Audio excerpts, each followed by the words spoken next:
Welcome to Creative Piecemeal Podcast, a podcast for creatives. I'm your host, Tammy Takeishi. Join me for compelling conversations with artists, actors, authors, musicians, and other creatives about the impact of the creative and fine arts in their lives and our ever-changing world. Thank you for listening.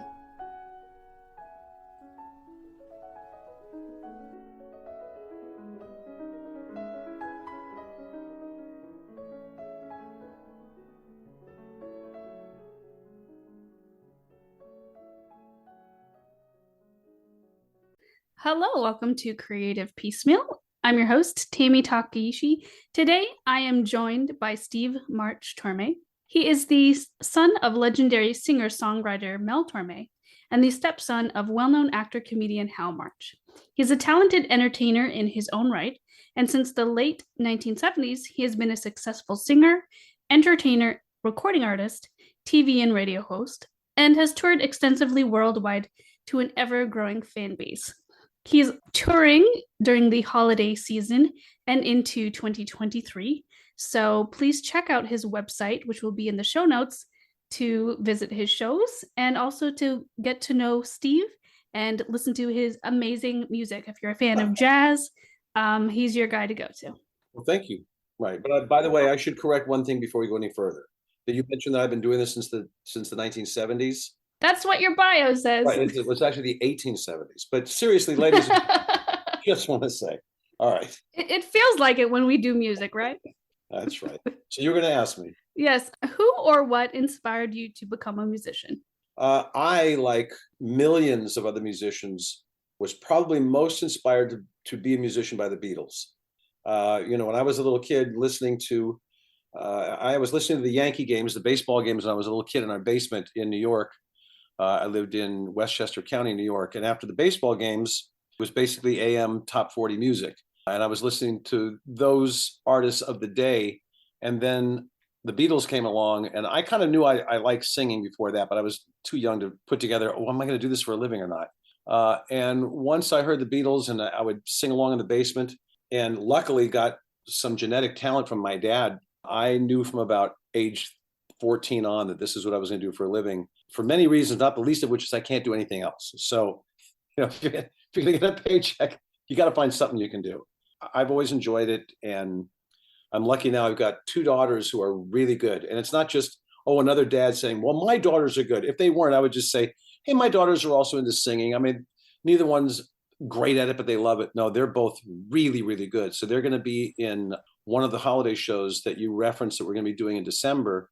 There's a beautiful performing arts center in Appleton, Wisconsin, which is where I am. And they have, a lot of big acts come through, Lyle Lovett and Chicago and Earth, Wind and Fire and all that. We are doing our holiday show there, and my daughters will be singing their grandfather's song with their dad. So it's about a 1,500 seater. So this is going to be a lot of fun for us. Oh, that's nice. Do you generally collaborate with your family on a regular basis? No. Oh. This is a one-time thing. No, and not because I wouldn't want to, but it's them. Like if I say, hey, you guys want to sing right now? They both go, no, we're good. We're good. Really? You want to sing with dad for a second? No, we're good. So we sing in the kitchen. They sing in the kitchen a lot. The two of them are big Taylor Swift fans, and it's constant Taylor Swift, and both of them can dance. So it's nonsense all the time. I can get them to sing with me if I really give them a real good reason to. And the Christmas song will be our first time doing this since a couple of years ago. I brought them on stage, I think 2 or 3 years ago to do this. And this will be our first time since COVID and since people are out performing again. But it's going to be terrific. I'm looking forward to it. Well, that's nice. Yeah. So what current projects if you're able to talk about them, are you working on, and what's upcoming for you? Well, immediately, this concert in Greenville, Texas. So the concert is on the 29th of this month. Greenville, Texas is about an hour and 15 minutes from Dallas. I don't know which direction. I guess people would have to look it up. But it's got this beautiful theater plopped right in the middle of this little town. It's a multi-million-dollar theater. It's like, what is this doing here? There's this really lovely lady named Barbara Horan who owns it, and she brings people in to perform there. So I'm going to do an evening of holiday music on the 29th of November, including my dad's song and including a song that I wrote called I Remember Christmas Time that we got a ton of airplay on last year. And our friend John Lappin was responsible for a lot of that, promoting it and getting it out. I think we had over 50 stations and podcasts that played it in 26 different states, played in Canada, played it in England. So that'll be one of the songs there. So I'll have my dad's song, my song, and a bunch of holiday favorites that people know. I'm bringing a great jazz pianist with me from Wisconsin named Mike Kubicki, and I've got just him and a bass player named James Driscoll, who's from Texas area. And the three of us will do this concert, and I'll tell some stories and try and fill in and make it an enjoyable evening for everybody. That's the hope. We'll see what happens. So anyway, that's first. And then we have 13 concerts coming up in December. So that's great. They're mostly in Wisconsin, in the Midwest, Wisconsin, Michigan, Illinois. And what else? Oh, I'm keeping my fingers crossed that I get a commercial I auditioned for last week, but I don't think it's going to happen. So now you are you are up to date. Officially up to date. Somewhat. Unofficially, officially up to date. We're going to backtrack a little bit. You talked about when you were 14, you sort of realized you wanted to do something in the arts. Was there a specific song or an event that became the turning point where you're like, it's the arts or nothing? Well, I put my first little band together when I was about 13, and I just enjoyed doing it. And I would dare say that for the first, I don't know, first dozen to 15 years that I did shows and was in bands and did concerts, I did it mostly for me, which is what a lot of people do at the time. You get attention. If you're good at it, maybe girls notice you and whatever. And I really learned in the last number of years that I do all my shows for the audience now. It's really not about me. I really love hearing people come up afterwards and a woman saying, I brought my husband. We didn't know who you were. We hadn't heard you sing before. And you made my husband cry. I haven't seen him cry in public in 30 years. Well, it's not my intention to, but if I affected somebody that much emotionally, then that means it's really about them and not me. And that was a really great lesson to learn. I don't think there was anyone, I really was hearing the music of the Beatles. I mean, I liked pop music before them, but I started hearing things like She's Leaving Home and Eleanor Rigby and these amazing songs that other pop groups simply couldn't write. I knew once I started performing on stage, I really enjoyed it. And I wasn't afraid of the spotlight and I didn't get nervous. So I've been doing it for a while. Like I said, since the 1870s, yes. Back when I was a gunslinger in the Old West. So there you go. Stop off and do concerts. You have been entrenched in the music world for a long time, and I'm sure you've gotten a lot of advice. What is a piece of advice that you ignore and one that you always follow? Well, it's the same one probably. My dad, Mel, and we didn't talk about singing a lot. We did sing together a little bit. We did a few shows together. He was very gracious. I would ask him to, if I was in town and he was in town, say, hey, I'm doing this little show at this place in Santa Monica. Will you come sing a song with me? He would never say no. And a couple of times he did it when he was pretty sick and he didn't have to. He could have easily said, I got a bad cold. I can't even help you. But he was always there. And the advice I got from him, which I didn't purposely ignore, but I kind of fluffed off like, no, that's not really important. He told me early on, he said, it's going to be really important for you to develop your lower range. Now, I was brought up in an era when all these high singers, these male singers, Michael McDonald, Daryl Hall, Donald Fagen, all these guys who could sing up by Stevie Wonder. And I've got a pretty extensive range. So I was doing a lot of that too.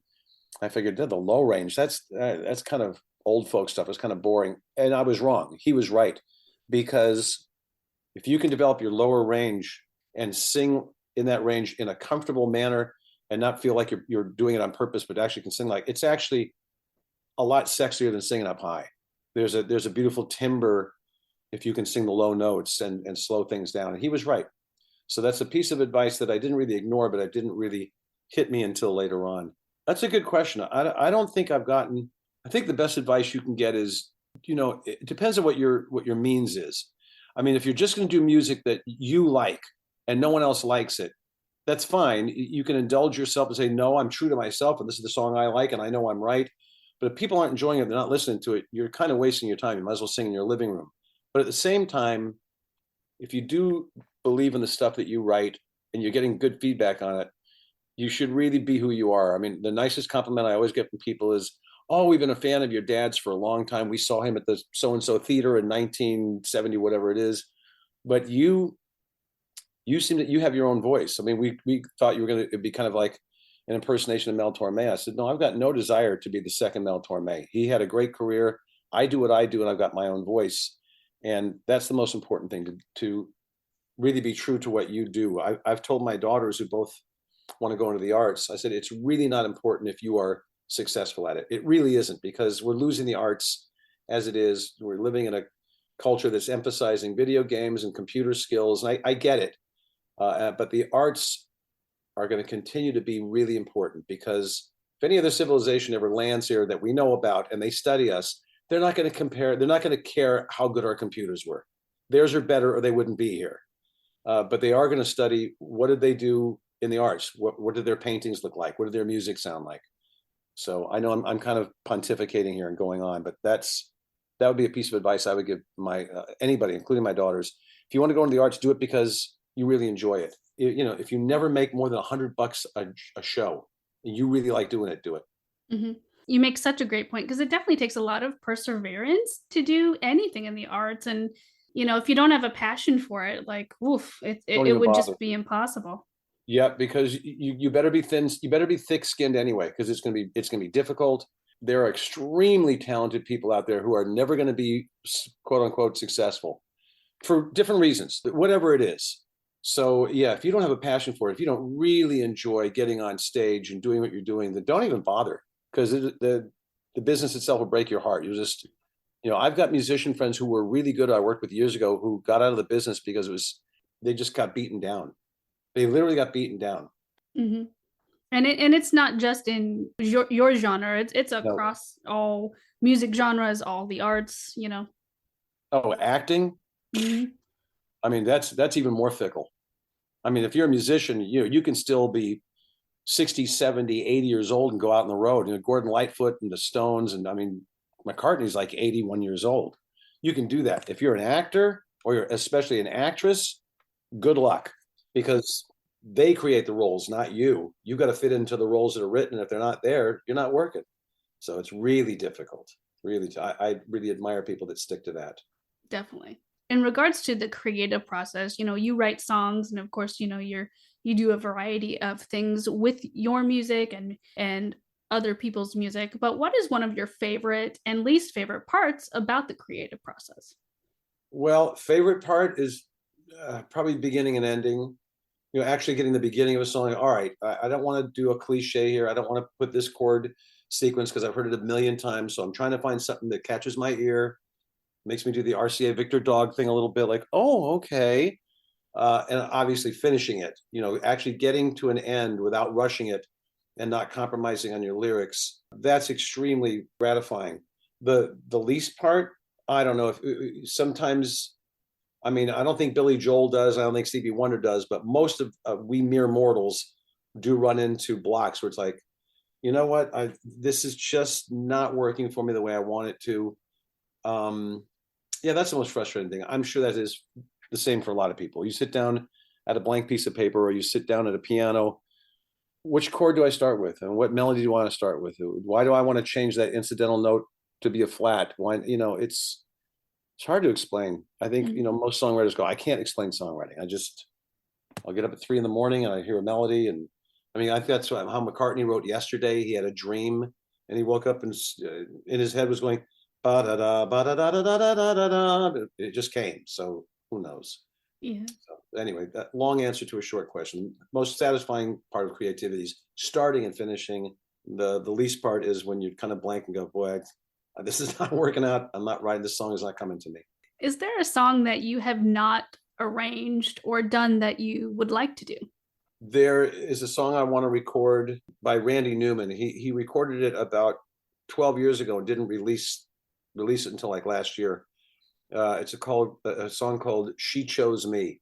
When he writes his real sentimental stuff, you know, not short people, but the stuff that's really, he has a beautiful song he wrote called Marie, which Joe Cocker covered, which is just a gorgeous, heartbreaking song. It's really sweet, you know, just about a girl he was in love with named Marie. But the chord changes and the orchestration, it's got that beautiful kind of Southern Aaron Copland-esque string arrangement that just makes you go like, oh God. Well, this song She Chose Me is the same kind of song. I haven't recorded it yet, but I'm going to for the next album I do. I'm going to put it on there, and that's something I'd like to record.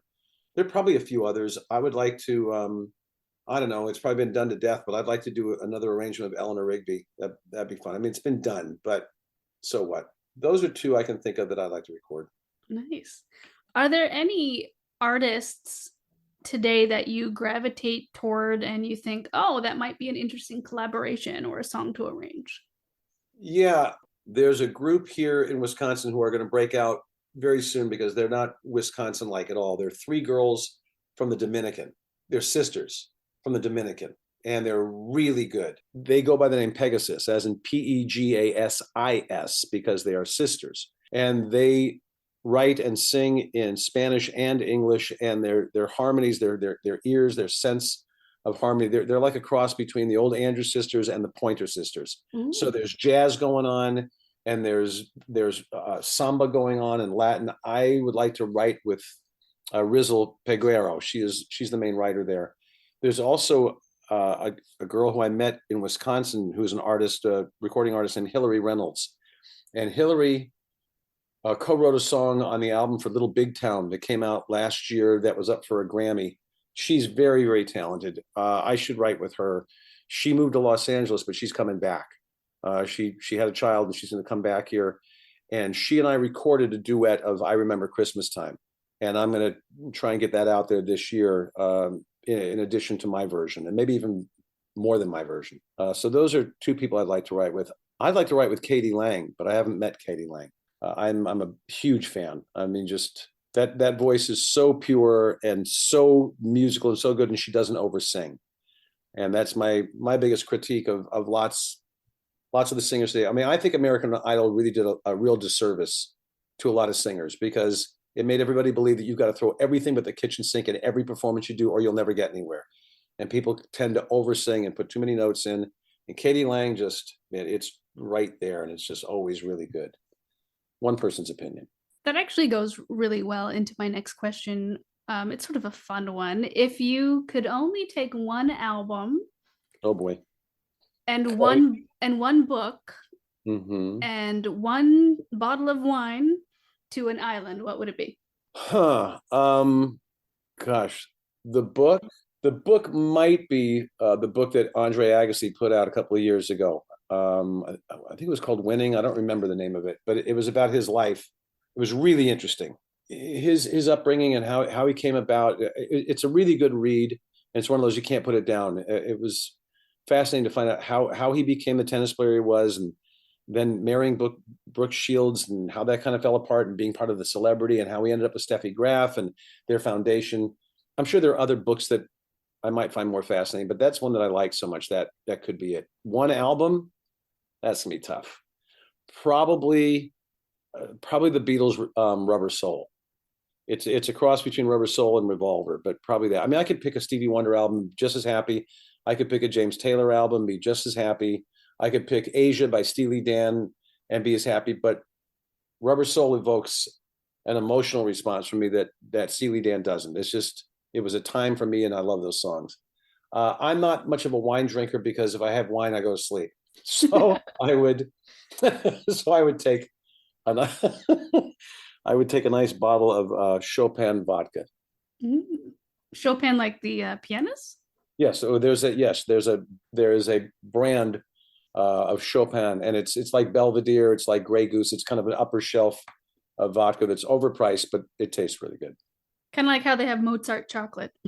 Very similar. In fact, you didn't ask me about chocolate. I would have brought the Mozart chocolate too. So there you go. Back to a more serious question. Oh no. I know. Did you have any barriers to reaching where you are in your career that you're comfortable sharing? Yeah, plenty.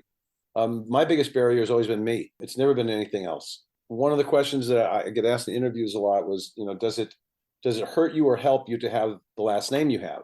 Because everybody knows who Mel Tormé is. And I've always answered it the same way. If you have a famous last name and you want to be a singer and you can't sing very well, it's not going to matter. It's not going to help you. In reverse, if you've got a famous last name and you want to be a singer and you're a good singer, It's not going to matter. So that's never been a barrier. The only person who's ever been a barrier is me. I think I get prejudged by some people before they hear me sing. I'm sure people that come to concerts and and they're reading the program. Oh, he's Mel Tormé's son. I remember Mel.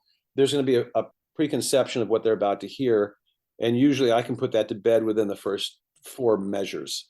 And they go, oh, okay, he doesn't really sound like Mel. I hear some of Mel in his voice, but this is not going to be a Mel Tormé show. This is a little bit different. So that's not a barrier.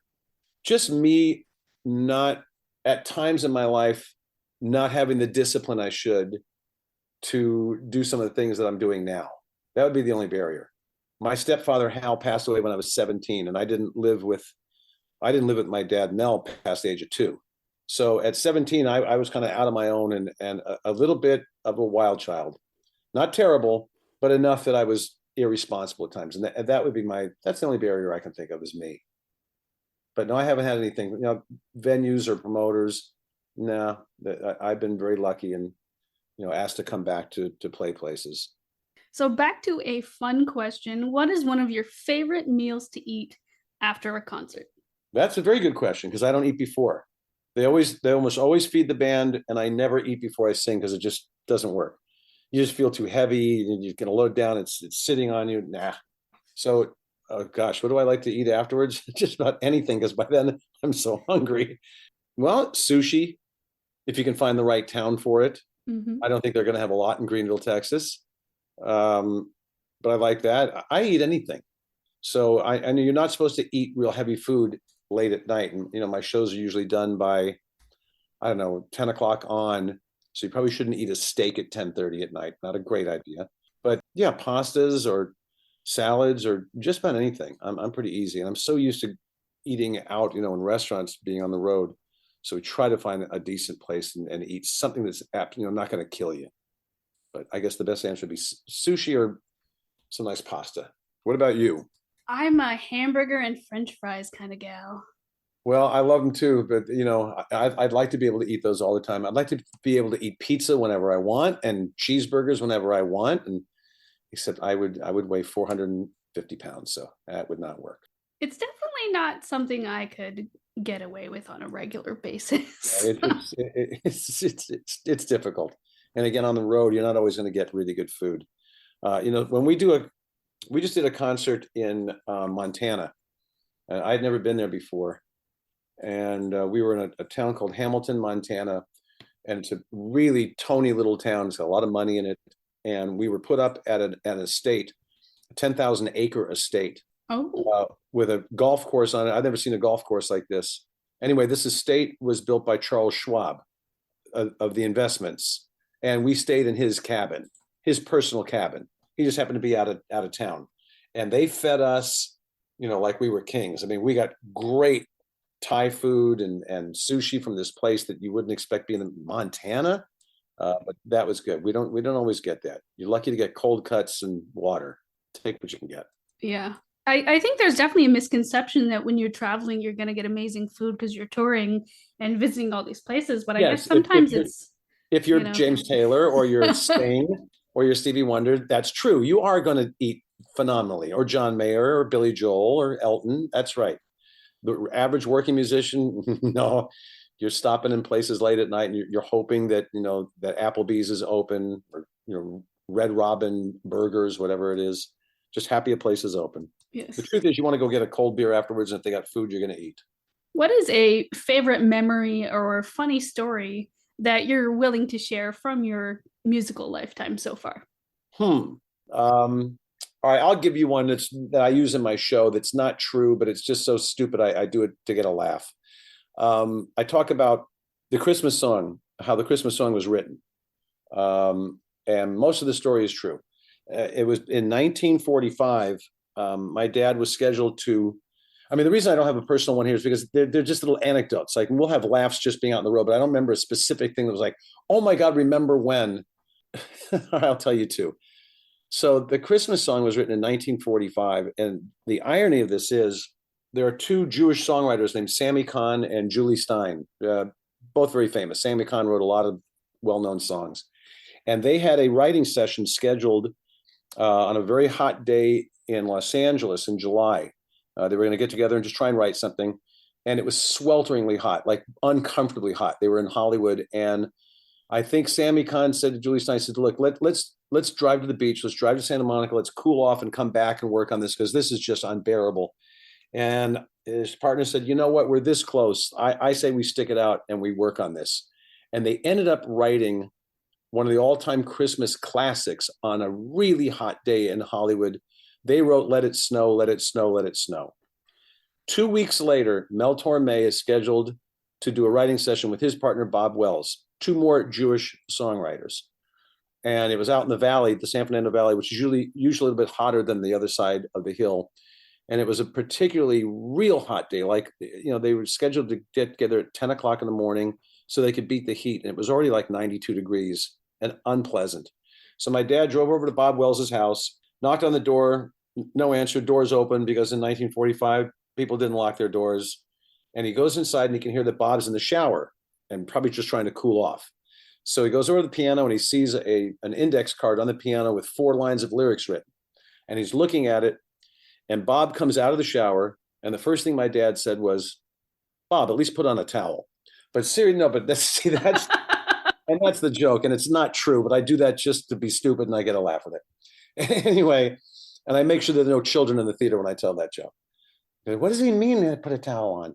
So they ended up writing the Christmas song 2 weeks after Let It Snow was written. And both songs are written by 4 Jewish songwriters in Los Angeles during the dead of summer. So it's amusing to me, if anything. The funny thing that happened, we did the Oshkosh Jazz Festival for the second year this recently. And I'll condense this story for you. After the festival, all these guys go to a place called Beckett's, which is where a lot of musicians around here kind of jam on Wednesday nights. And I know the owner. He and we play tennis against each other all the time. He's a real nice guy, and he's very accommodating to musicians.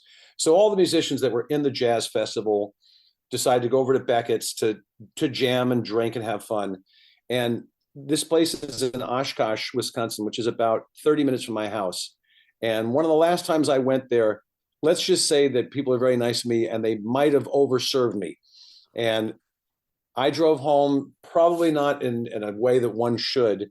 And I'm not going to tell that part of the story because I can't, but I let's just say it didn't end up good physically. I kind of stumbled on my front lawn, chasing my cat, which got out and hit my face on the wall. And anyway, that's a prelude to what happened. So I knew that this was going to be an evening of a lot of drinking and music, and I did not want to be part of it. It was fun to see my friends, but I said, no, I can't stay here because people keep saying, "Hey, can I get you a drink?" No. So one of the people that was there was a friend of somebody who was in the concert, and I think he has MS. He's in a wheelchair, very, very thin, can't talk. He's got a screen, so he has to, write with a voice box. But he was at the concert. Well, he ended up going to Beckett's too. So what I heard happened was one of the trumpet players, who's a friend of mine. Now they're all jamming by now, and they've been drinking too much. And one of the singers is up there. He's got a drink, and he's kind of a lounge singer kind of guy. He's got a big glass of tequila, and they're playing. And the trumpet player, who always, for whatever reason, towards the end of the night, likes to take his shirt off and play trumpet. Well, people are kind of used to this. So he's standing on a table, and he's playing. And all of a sudden, they hear this sound. There's this, ah. The kid in the wheelchair, in the motorized wheelchair, had lost control of the wheelchair. Now, I'd gone home. I was in bed by now. But he lost control of the wheelchair, and he crashed into the singer. And the singer's drink went all over his suit, but the wheelchair kept going. And it crashed into the drum set, in my drummer's drum set, knocked over the cymbals, knocked over all the drums, and pinned the drummer up against the wall. Now, he had 4 beers behind him that had been bought for him. So, of course, he smashed into that, and it's all over everybody. And the trumpet player, who had a microphone, the whole place came to just a stop. The entire place, and I can't swear on this podcast, can I? Or sure, you can. Sure, you can. Well, anyway, with the microphone, just stopped, went, "Holy shit." And everybody just kind of shocked by this. And the kid started writing on his plaque, "I'm so sorry. I'm so sorry." And that's how the evening ended for all of them. They all ended up just doused in booze because this wheelchair went out of control. And is it funny? It probably wasn't to them at the time, but when I heard about it afterwards, I said, "Gee, I wish I had seen that." So Oh, those goodness. are my two. You never know what can happen when you get some musicians and alcohol together, right? Oh boy. Yeah. Oh, by the way, I came home and found out that this golf course that was on this 10,000 acre estate is the number one private golf course in the country. Oh, wow. I mean, whether you golf or not, have you ever gone golfing? I took a golfing class in college. I actually Okay. wasn't too bad at it. Okay. But then you know that there are usually, when you go to a golf course, they're usually like three tee boxes. There's the furthest one, like the men's furthest one. Then there's like, a ladies, what they used to call the ladies box. Like that, of course, is extremely politically incorrect now. It's no longer called the ladies box. And then there's one for seniors. Well, I've never seen a golf course that had six tee boxes for every hole. Oh, There's wow. six. You're standing 415 yards away from the pin, and you look behind you, and there's another tee box 30 yards behind that. You're like, who can play this? I mean, you had to hit 250-yard shots just to get over all the crap to get on to the fairway. So I don't know how people played it. We didn't. We were, we were guests there, but we're not members, and it's a members only. But that's the kind of golf course you got to bring 25 or 30 balls to, because you're going to lose almost all of them. But it was beautiful. It was pretty cool. And again, I only mention that because we're not used to staying in really great places. We're like, oh my God, can you believe the food here and how well they take care of us? Usually in some theater that's been around for a while. And like I said, you'll get cold cuts. Maybe they'll give you sandwiches and some water, but I'm not complaining. This is the business I chose. I know I'm giving you very long answers to very short questions. Oh, no, that's all right. Not a It's, problem. it's a lot better than the opposite. I've interviewed people on my show. Said, so what was it like playing in New York City? It's okay. Great. Who are your influences? I don't know. I don't know. All right. Well, we're going to move on now. I'm on the radio a lot. It was in my bio, but I also host a live radio show from a place here in Appleton, and sometimes I get musicians like that. Sometimes they open up and they're really good, and other times it's pulling teeth. Mm-hmm. How did you get into radio? When we first moved out to Wisconsin, or actually specifically to the town of Appleton, my wife asked me one day, she says, have you heard this radio station called The Avenue? I said, no, but I don't know if I've heard it or not. And I'm listening to the radio. I'm not really paying attention to what specifically the name of the station is. And she said, well, there's a station called 91.1 The Avenue, and you should listen to it and maybe even send some of your songs. It's a nonprofit radio station, so they don't play the same 40 songs over and over again. And their playlist, I started listening to them, and their playlist was all over the map. I mean, they were going from Billie Holiday to Joni Mitchell to the Doobie Brothers to Leonard Cohen to local artists to Tony Bennett. It was, I mean, jazz and pop and all over the place. I said, well, I got nothing to lose. And I just finished making an album in Wisconsin and Los Angeles. And I called them up and got somebody on the phone and said, hi, my name is Steve March Tormé. I'm Mel's son. And I figured, drop that. It can't hurt. And I said, I've got this album, and would you guys mind if I send you some cuts? And the guy said, yeah, sure. Yeah. Send us what you got. I said, oh, terrific. So I sent them off, and they called me back 2 days later. And the guy said, yeah, there are 2 or 3 songs that we really like to play. And I would have been thrilled if they had taken one. I said, oh, great. Well, thanks so much. And he goes, yeah, if you got more stuff, send it on. I said, oh, all right. I got a call back 2 days later. The guy says, would you do a station ID for us? I said, yeah, which makes sense. Hi, this is Steve March Tormé. You're listening to 91.1 The Avenue. So I did that. For the last name alone, why not? You're in the middle of Appleton, Wisconsin. Oh, a Tormé. Great. The general manager called me back 3 days after that. And he said, we like your music, but you seem to have a good voice for radio. Have you done radio before? I said, well, I hosted a couple of television shows in LA, so I'm pretty sure I can handle radio. And he said, well, we've got an opening here if you're interested to do one of our shows. And I said, yeah, I am. I said, but I want your prime spot. I want drive time. I don't want to be on from 2 to 5 in the morning. He said, all right, we can do that. So I started now 10 years ago doing 3 to 7. And then I guess 2 years later, he said, well, there's an opening in the morning now. Are you interested in taking on a second one? I said, yeah, if you pay me more. I said, yeah, I will compensate you for it. I said, okay. So they put me on from 6 to 9 in the morning weekdays also. And then about 2 years ago, he said, well, we have a Saturday show, and I'm getting the idea here. You don't really feel like taking on any new staff, do you? So I'm on 6 to 9 weekdays, 3 to 7 weekdays, and 9 to 12 on Saturday morning. But I'm not at the station doing this. Otherwise, my whole life would be taken up doing radio. I pre-record at home, and they send me the logs as to what we're going to be playing. So I know what I'm coming out of. I know what I'm going into. I know what's coming up. And when this guy hired me, he said, well, I only have one rule. I got one rule. Don't get us sued. I said, okay, well, I can't promise you that, but I can try not to. So I've kept us out of lawsuits. And for the most part, I have not been called into the principal's office too many times. So far, so good. Awesome. Well, congratulations. Well, thank you. Yeah. Well, it's also nice for me because when I do shows here, everybody knows who I am here. I mean, they know I'm a musician, but they also constantly go, oh, I heard you say on the radio the other day, blah, blah, blah, blah, blah, blah, blah. Oh, you're ragging on the Packers again. Blah, blah, blah. So it doesn't hurt to have people come to the concerts that also know I'm on the radio, just more people there. Yeah. So it's pretty cool. Oh, that's excellent. And 10 years and going strong. So yeah, if they wanted to fire me, they would have by now. They would have said, no, we don't need this. So far, so good.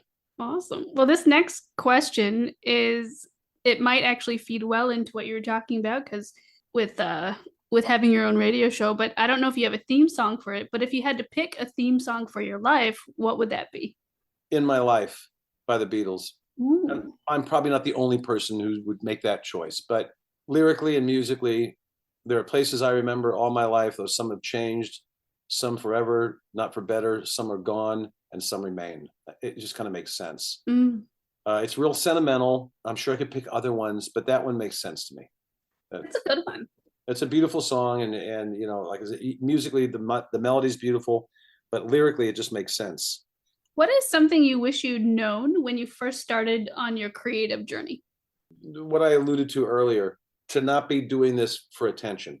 That's something I could have learned early. I mean, I don't think I was a show off on stage, but I'm just saying that I think the more selfless you are as a performer, the more you reach people. I mean, that was my example with Steely Dan. I don't think there's a better band around, period. Their musicianship is off the charts, superior to everybody else I see. Their jazz chops and their technical ability is off the charts, but emotionally they don't really reach a lot of people. That's not their bag. You know, people don't come see Steely Dan and come away crying. It's not like, oh my God. But you go see Paul McCartney, you know, you end up in tears at some point. You go see James Taylor and you hear those songs, you're like, oh God, I know where I was. And, you know, I'm sure Joni Mitchell before she couldn't sing anymore. So I think if I learned that earlier, it might have been a nice lesson just to realize, just give yourself to the audience and be vulnerable to them and not be up there thinking, even subconsciously, look at me. So that's a good lesson to learn, I think. Yeah, definitely. What's a common stereotype about being a musician that you hope to break or that you have broken with your work? I think with some musicians, it depends on kind of writing they do. It's unfair for me to say this. I think lyrically, a lot of musicians are a little lazy as writers. They'll go for obvious rhyme schemes. I hear a lot of, you know, I want to see you tonight. Everything's going to be all right. It's like, really, again? Stereotypes about musicians. I'm lucky that most of the musicians I work with, most of them have a jazz background, which means they have to be able to read music, which means they probably have some schooling. You don't usually learn jazz over the internet. Not that you can't, but I think some musicians can be looked at as, I don't know. It's unfair for me to say not the brightest guys, because that's not true. Most of the guys that I work with are pretty bright and they're pretty funny. I mean, one of the nice things about musicians, I don't know how funny the people are that work at stationery stores. They may be very funny, or people that work as mechanics. They may be very funny. I know that musicians, for the most part, because of what they do for a living and how hard it is, and the fact that they're just quirky, are usually pretty funny. I know the guys I work with make me laugh, and that's saying something. So the only stereotype I can think of is, I don't know, that they're all drug addicts, because they're not either. So I don't know, especially not jazzers, not today. So that's it. I don't know that I've broken any stereotypes. I hope not. I know my daughters would hold me to the fire if I did anyway, if they felt like, well, you're misogynistic or you're you don't say the right thing on stage, or that was improper. So no, I can't think of any stereotype that I've broken other than being an old dad. Yeah. So, because it's November, what is something that you are thankful for? Well, I've been really lucky with my health. So I'm definitely thankful for that. You know, when you're younger and you hear about that from your parents and your grandparents, same old cliche. The only thing important is your health. And you go, yeah, like I'm 14. I'm really worrying about that. And then your years pile up, and you go, and you have friends around you who get sick, friends around you who pass away, and you go, holy smokes. So I'm very thankful for my health. I play a lot of tennis, and that helps. A long, long time ago, I used to smoke. I don't. So I'm thankful for that. And again, as corny and cliche as it is, I'm really thankful for my friends and family, because at the end of the day, it really is it. It's your health, your friends, and your family. You know, I don't make a lot of money, but I'm certainly not destitute. And money's nice to have, but it still is money. You can make it or you can't. It's not that big a deal. But I'm really lucky. I've got a lot of friends. I got very fortunate moving to Wisconsin from Los Angeles and making all the friends I have here. Most of them are musicians or tennis players or both. So I'm very thankful for them. But I've also got, I've got an extremely supportive, smart, funny wife who I'm very fortunate to have, and thankful to have her. You know, she married a musician, and and not a real normal one. So I'm very happy that she is supportive. And my daughters are silly, and they make fun of me constantly, and they're both big smart asses, and there's nothing I can do about it. You know, what am I going to do? You can't talk to me like that. They go, where do you think we learned this? I go, oh, you're right. You're right. So, like I said, I'm thankful for the family, my friends, and that I'm healthy, because, you know, I've got friends that are at an age now where when the phone rings, you go, ooh, what are we going to hear now? What do you mean so-and-so just keeled over? As corny as those answers are, they're the truth. That's what I'm most thankful for. Excellent. What about you? Yeah, I would definitely say family, friends, music, of course, you know. Yeah. Yeah. But otherwise, what is it? You know, it's not like I'm so thankful that they're renewing, you know, that television show. No, it's great. I'm so thrilled that the Astros won. Okay, but no, outside of your inner circle, that's it. Mm-hmm, mm-hmm. That's who you're going to depend on, and vice versa. Very true. That's why, by the way, since we did talk about it, I'm gonna. It's the last time I'll allude to it. But people that become so wrapped up in their sports teams and are become so depressed when they lose, or so crazy when they win. And my feeling about this has always been, those people don't know you're alive. They don't know you're breathing. So you might want to take a step back and not be so crestfallen when your team loses. I mean, I'm in Wisconsin. People here are ready to jump out the window because the Packers are having a bad season, because they've been spoiled for 20 years now with these, two Hall of Fame quarterbacks. And now they're finally having a bad season, and people are they're just glum and they're depressed. I said, there are other things to do. You got Thanksgiving coming up. Gorge yourself, have fun. Mm-hmm. Easy for me to say. I didn't grow up here with the Packers, so I don't care. But even my teams, New York and LA, I like when they win. And if they don't, I sleep like a baby. Yeah. Definitely important to keep a perspective on all things.